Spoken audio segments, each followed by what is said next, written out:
Selamat datang di segmen baru FVG Vlog. Di segmen baru ini kita bakal gabut ngebahas film-film dan sekalian spill juga film-film yang mungkin udah kalian nonton atau belum kalian nonton atau kalian akan mau nonton.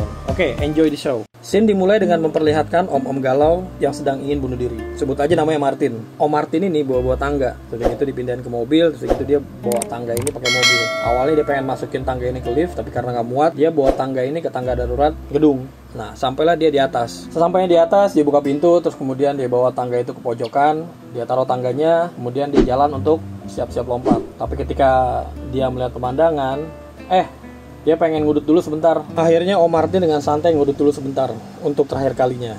Dia pikir lagi santai-santai yang ngudut, tiba-tiba ada yang manggil. Om Martin kaget. Ternyata tante-tante yang datang ke atas itu juga pengen bunuh diri. Dia bilang ke Martin, "Lu bakal lama nggak di sini?" Terjadi percakapan di antara mereka. Terus kemudian Om Martin memutuskan untuk batal bunuh diri dan kemudian kenalan. Sebut aja tante ini namanya Maureen. Dan Om Martin bilang nama dia Martin. Lagi anak-anak ngobrol, tiba-tiba ada neng-neng masuk. Dia lagi nangis dan tahu-tahu lari. Untung Martin berhasil menangkap neng-neng tersebut. Neng-neng tersebut gagal bunuh diri gara-gara Martin. Lagi heboh-heboh kayak gitu, tiba-tiba muncul orang keempat. "Hai," dia bilang.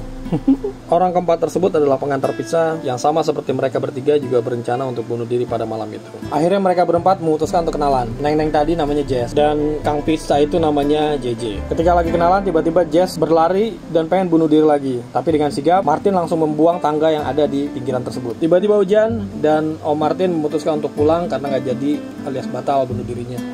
Om Martin udah di mobil. Ketika dia lagi jalan, dia ngelihat Mbak Maureen di pinggir jalan lagi kehujanan, mungkin lagi nunggu bus. Kemudian dia menawarkan untuk ikut. Awalnya Mbak Maureen gak mau ikut, tapi Om Martin maksa untuk ikut. Gak lama, mereka melihat JJ lagi di pinggir jalan karena motornya mogok. Setelah JJ ikutan di mobil, Om Martin juga ngelihat Jess yang lagi jalan hujan-hujanan dan nyuruh dia juga untuk ikut masuk. Akhirnya mereka berempat berkumpul lagi, tapi kali ini dalam mobil. Di dalam mobil, Jess berusaha mencari tahu latar belakang setiap orang kenapa berada di atap gedung malam itu untuk bunuh diri. Tapi karena mereka belum kenal, jadi rata-rata belum terlalu nyaman untuk bercerita. Tapi pelan-pelan akhirnya mereka pada cerita juga. Meskipun mungkin nggak sepenuhnya jujur. Si JJ bilang kalau dia mengidap kanker dan kankernya itu tidak bisa diobati. Ngomong punya ngomong, akhirnya sampai juga di tempat Jess. Jess diturunin di tempat yang katanya itu tempat tinggal dia. Orang-orang sih pada nggak yakin. Jess sendiri pas turun dari mobil tampak kebingungan, tapi dia memantapkan tekad dan kemudian berlari. Di mobil, orang-orang pada ngomongin soal Jess. Kalau mereka nggak yakin tempat itu tempat yang bagus buat Jess. Jadi kemudian mereka berbalik dan memutuskan untuk mencari Jess. Dan di dalam sudah banyak bocah-bocah alay lagi sepi di papap. Dan mereka bertiga mulai mencari Jess di tengah kebisikan suara-suara yang gak jelas itu. Karena gak tahan sama pengap, Om Martin memutuskan untuk mencari udara segar. Ketika lagi bengong-bengong asoy, Om Martin ketemu dan ngeliat ada bocah yang lagi nongkrong di pojokan. Kalau nggak salah namanya Chad. Mereka sempat curhat sebentar, tapi nggak lama tiba-tiba JJ datang dan bilang Jess akhirnya ditemukan. Kondisi Jess ditemukan dalam kondisi sakau prikitiu, kemudian diangkut sama ambulan karena posisinya udah agak sedikit overdosis. Karena Jess sama sekali tidak membawa identitas, mereka bertiga akhirnya menunggu Jess sampai bisa benar-benar siuman. Karena seperti yang lo tahu, nunggu itu pekerjaan yang sangat tidak menyenangkan.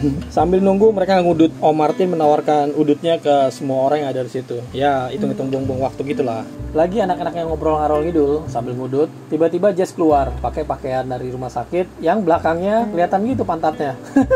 Jess merasa senang banget, dia merasa diperhatiin, sesuatu yang tidak pernah dia dapat sebelumnya. Karena kondisi di luar sangat dingin dan pantat Jess menuju ke arah beku, Om Martin memberikan jaketnya kepada Jess dan Mbak Maureen juga memberikan salnya. Dalam kondisi masih pada gabut dan kebetulan lagi pada nggak ada kerjaan, mereka ngobrol-ngobrol di rumah sakit akhirnya. Dan Jess bikin perjanjian untuk mereka berempat kalau mereka nggak akan bunuh diri sampai hari Valentine. Tanpa disadari, akhirnya matahari tahun baru pun terbit. Dan mereka semua tertawa satir mengingat beberapa menit yang lalu bahwa mereka akan mati konyol. Scene berubah keesokan harinya, di mana menampilkan Jess yang sedang memata-matai seseorang. Dan ternyata yang dimata-matai oleh Jess adalah JJ. Cuma kita di sini belum dikasih tahu tujuannya untuk apa. Bisa jadi mungkin Jess naksir sama JJ.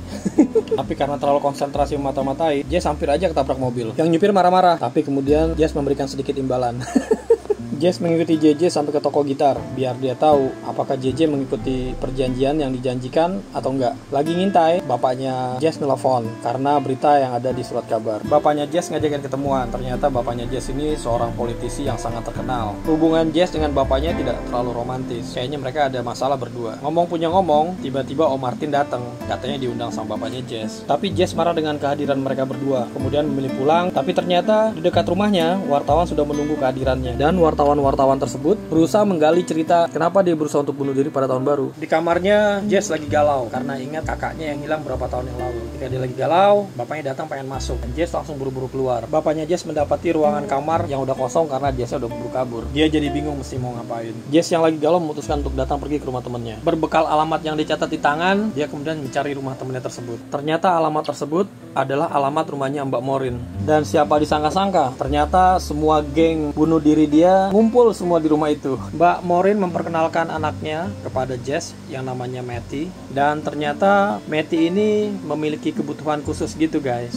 Mbak Maureen cerita kalau biaya untuk mengurus Matty itu sangat mahal dan dia hampir tidak sanggup lagi untuk mengurusnya. Ternyata mereka semua berkumpul di rumahnya Mbak Maureen itu sedang membahas bagaimana caranya supaya wartawan yang mengganggu mereka itu bisa stop mengganggu mereka. Dan Om Martin punya ide, gimana kalau kita langsung cerita aja ke media biar supaya kita juga bisa dapat untung, dapat duit, dan uangnya bisa dipakai sama Mbak Maureen untuk membiayai anaknya yang lagi sakit itu. Om Martin berusaha meyakinkan mereka kalau misalnya mereka mau berbicara di media, itu bakal bagus buat mereka juga karena mereka bisa menceritakan cerita mereka dan bisa menceritakan versi cerita mereka. Sampai akhirnya mereka semua setuju dan kemudian mereka mulai diundang oleh media massa untuk bercerita cerita mereka dan pengalaman mereka ketika berada di atas dan ingin melakukan bunuh diri. Malam harinya hasil wawancara tersebut diberitakan di berita nasional dan bapaknya Jess terlihat tidak suka. Beberapa hari kemudian mereka diundang ke acara TV untuk menceritakan cerita mereka secara live show. Acara berlangsung normal. Mereka masing-masing menceritakan versi mereka masing-masing. Sampai ada suatu ketika di mana pembawa acara menanyakan banyak hal kepada Jess dan Jess merasa tersinggung. Kemudian akhirnya pergi keluar sambil menangis. Ternyata saat rekaman video tuh kayak gitu ya guys. Jess yang lagi galau dan bete jalan-jalan keluar dan dia ngerasa ada seorang yang mengikutinya. Ternyata yang mengikutinya adalah JJ. Ternyata Jess sampai hari ini masih trauma dengan hilangnya sang kakak yang membawa mobil dan parkir di lorong tersebut. Jess merasa trauma dan merasa itu bagian dari kesalahannya. JJ berusaha menghibur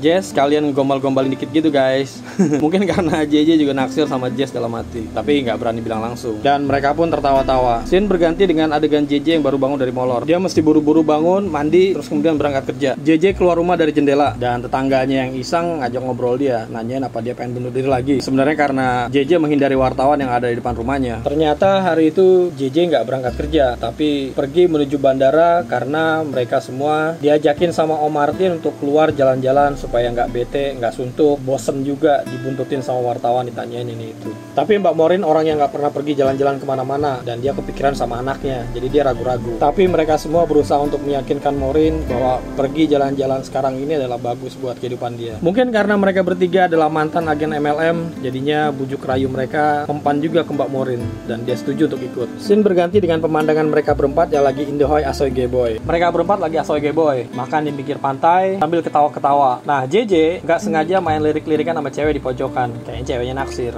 Kelar makan, Mbak Maureen berjemur di pantai sambil ngeliatin matahari. Teman-temannya datang, lu udah pernah lihat pantai kan? Kemudian mereka pada iseng nyeburin Mbak Maureen ke laut sambil akhirnya mereka main-main di laut. Dan mereka berempat terlihat happy. Sorenya, JJ dan Om Martin lagi ngobrol-ngobrol di balkon. Mungkin lagi ngebahas prospekan baru atau lagi ngebahas masalah kasus terbaru, nggak tahu, FS. Kelar istirahat dan mandi, akhirnya mereka makan malam bersama sambil ngobrol-ngobrol ngalor ngidul. Tapi karena Jess salah ngomong, JJ jadi bete, terus kemudian pergi untuk mencari udara segar. Lagi ngelamun gabut, nggak sengaja JJ dudukin tempat bangkunya orang. JJ jadi nggak enak, tapi nggak apa-apa sih, soalnya doi kece juga. Akhirnya mereka berdua ngobrol-ngobrol sambil sedikit flirting. Kesempatan lah. JJ bilang ke cewek ini panjangan dari namanya yang artinya John Julius. Dan nama cewek tersebut adalah Katie. Akhirnya mereka berkenalan. Daripada bete cuma ngomong doang, JJ ngajakin Katie untuk ngedance. Dari kejauhan, Jess yang mungkin naksir sama JJ ngeliatin dengan perasaan sedih. Akhirnya Jess memutuskan untuk pulang aja lah daripada bete liatin orang-orang. Scene berganti yang memperlihatkan JJ dan Katie lagi berjalan. Mungkin mereka capek kali joget terus. Jadinya mereka jalan-jalan di pinggir pantai gitu guys. Seperti biasa, kebiasaan bule-bule kalau udah kayak gini pasti ujungnya bakal wik-wik. Ya bener aja sih, akhirnya wik-wik wow. Tengah malam JJ terbangun karena dia pengen kencing. Nah pas lagi dia main kencing, ternyata di pojokan ada Jess yang lagi kayak nakut-nakutin orang gitu. Jess bilang bilang kalau Katie itu katanya wartawan yang diam-diam merekam semua pembicaraan mereka pas lagi kencan. Bete, akhirnya JJ milih untuk jalan-jalan keluar sambil nyari angin gitu. Kesel, depresi, JJ ngebuang handphonenya ke laut. Terus dia kepikiran untuk berenang. Mungkin biar bisa menenangkan pikirannya. Tapi tanpa sadar, tahu-tahu dia udah di tengah laut. Scene berganti, udah pagi. Om Martin sama Mbak Maureen lagi mau makan. Tiba-tiba JJ masuk. JJ merasa harus menceritakan semuanya, bahwa dia sebenarnya tidak mengidap penyakit kanker. Tapi tiba-tiba Katie masuk dan JJ juga bilang kalau Katie itu adalah wartawan, sehingga Om Martin jadi marah-marah dan terjadilah perkelahian. Liburan yang seharusnya menyenangkan malah berakhir awkward dengan muka-muka mereka yang akhirnya lembam babak belur gitu guys. Scene berganti yang memperlihatkan keseharian Mbak Maureen bangun pagi dan ngurusin anaknya. Kehidupan kembali berjalan normal buat Mbak Maureen. Dia beraktivitas bersama anaknya, jalan-jalan, dan ternyata semua orang yang ada di situ mulai menjalani hari-hari mereka seperti biasa. Pas lagi nganterin Marty berenang, dokternya Marty ngajakin Mbak Maureen ngobrol. Kayaknya sedikit-sedikit flirting gitu guys. Scene berganti malam, saatnya Mbak Maureen dan anaknya Marty untuk istirahat. Tapi pas Mbak Maureen pengen tidur, dia melihat kondisi Marty yang kayaknya lagi nggak bernafas gitu guys. Jadi dengan sigap dia memberikan pertolongan pertama dan menelpon ke ambulan. Ambulan datang dan Marty dibawa ke rumah sakit. Beda banget ya guys, kalau di negara Wakanda boro-boro bisa datang. Kadang-kadang mesti bayar dulu. Dengan galau dan gelisah, Mbak Maureen menunggui anaknya semalaman. Pas pagi, Om Martin datang. Wah, betapa senangnya Mbak Maureen. Ternyata Jess juga datang dan dia diantar sama bapaknya. Mbak Maureen seneng banget. Mereka bertiga akhirnya kumpul lagi, tambah bapaknya Jess. Cuma Mbak Maureen khawatir karena JJ belum juga muncul. Mbak Maureen sangat mengkhawatirkan kondisi anaknya. Tiba-tiba dokternya datang dan memberikan kabar bahwa semuanya baik-baik aja dan anaknya selamat. Kondisi Matty sudah mulai pulih dan membaik. Mbak Maureen sangat senang melihatnya. Dokternya memuji tindakan Mbak Maureen yang cepat dan siaga sehingga nyawa Matty bisa tertolong dengan cepat. Suasana haru tersebut membuat semua orang jadi merasakan momentum tersendiri guys. Tanpa sadar mereka nggak tahu kalau saat ini adalah hari Valentine. Dan hari Valentine adalah hari batas kesepakatan mereka kalau di hari itu mereka boleh untuk bunuh diri. Pada saat ini JJ tidak ada di sini. Mereka semua pada panik dan berusaha mencari JJ ke tempat yang biasa dikunjungi. Tempat kerjanya, rumahnya, sampai akhirnya Mbak Maureen menemukan notes di ruangan rumah JJ yang menunjukkan beberapa orang yang mati bunuh diri. Om Martin yang feelingnya kuat langsung menuju ke arah tempat awal pertama kali mereka bertemu di atas gedung. Dan bener banget, JJ udah berada di atas gedung dan bersiap untuk bunuh diri. Terjadi percakapan ringan antara Om Martin dengan JJ. Kalau gue pikir sih JJ sebenarnya juga takut mati sih. Dan mereka berempat akhirnya berkumpul lagi di atas gedung. Seperti di awal film. Bedanya saat ini JJ yang ingin bunuh diri dan mereka bertiga berusaha menghibur JJ untuk membatalkan niatnya. Apakah bujuk rayu mereka bertiga akan berhasil? Nah, di sini bakal gue kasih ke kalian. Buat kalian yang penasaran, kalian bisa nonton filmnya. Jadi bisa tahu endingnya kayak gimana. Oke? Jangan lupa nonton.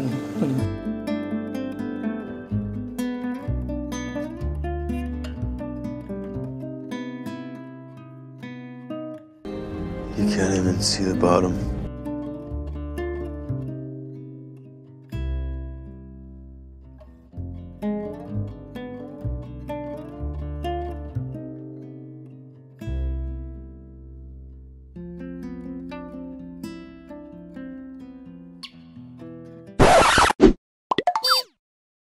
Kalau kalian suka dengan segmen baru ini guys, jangan lupa like, komen, dan subscribe ya, biar supaya gue juga jadi semangat. Soalnya ngedit video kayak beginian, buset.